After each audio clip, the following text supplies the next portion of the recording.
Ever wondered how your favorite bread begins its journey? It all begins with wheat. It all starts in the field, where golden wheat is harvested. First, the wheat grains are cleaned to remove impurities and debris like dirt and stones.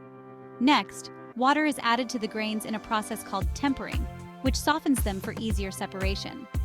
The grains then go through a series of rollers that grind them into smaller particles.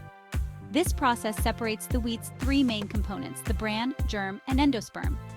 The bran is the outer shell, the germ is the nutrient-rich core, and the endosperm is the starchy middle. Once separated, the endosperm is ground even finer to produce flour. The ground particles are then sifted to separate the flour from the bran and germ. Finally, the flour is purified to achieve the desired quality. And voila! You have flour ready for baking your favorite goodies. So next time you bake, remember the journey your flour took from golden fields to your kitchen. Pretty amazing, right? Explore more about the art of baking on our YouTube channel. Don't forget to like, subscribe, and hit the notification bell for more delicious content. Happy baking, and see you next time!